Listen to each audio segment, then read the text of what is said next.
जब से जगदम्बा माँ प्रकट हुई हैं ना,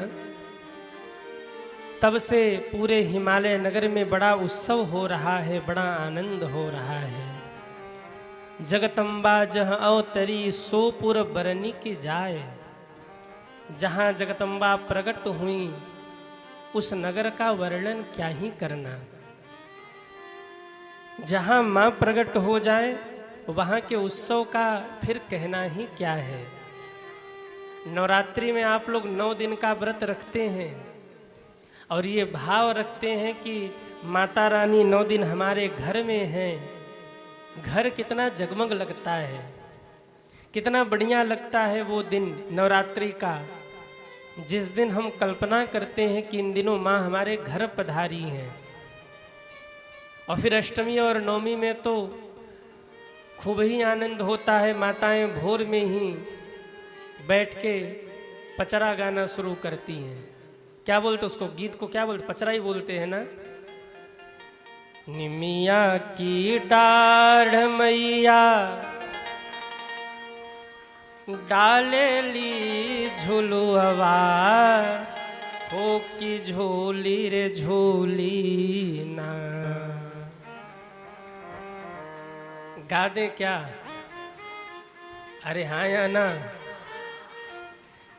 हम लोग छोटे छोटे थे ना, तो हमने अपनी माता जी के मुख से खूब ये गीत सुना है बहुत। हम कई बार तो ऐसा होता था कि गाते सुनते सुनते इतना कंठस्थ हो गया था कि भोर में उठे और पूजन चल रहा, बिना नहाए तो हम लोग भी शुरू हो गए। हमने खुद कई बार गाया है घर में। अरे निमिया की डाढ़ मैया डाल ली झुलुआ, हो की झोली रे झोली ना, हो की झोली रे झोली ना। मैया मोरी गावेली गीतिया, हो की झोली रे झोली ना। मैया मोरी गावेली गीतिया, हो की झोली झोली ना। मैया मोरी गावेली गीतिया, हो की झोली रे झोली ना। मैया मोरी गावेली गीतिया, हो की झोली झोली ना। झूलत झूलत मैया के लागेली पियसिया, हो की चली रे भैली ना। झूलत झूलत मैया के लागले पियसिया, हो की चली रे भैली ना। ओही मालिनी दुअरिया मैया चली रे भैली ना। ओही मालिनी दुअरिया मैया चली रे भैली ना।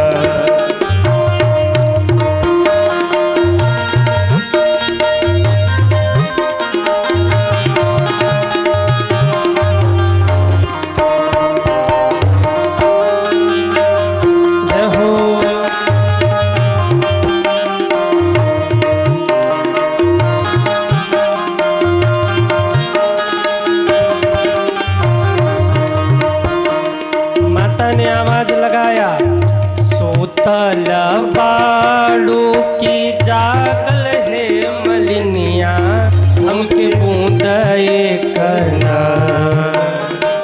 सोतल बाड़ू की जागल है मलिनिया, हो की बूंद करना। मालिन पनिया पियावा, हमके बूंद करना। मालिन पनिया पियावा, हो की बूंद करना।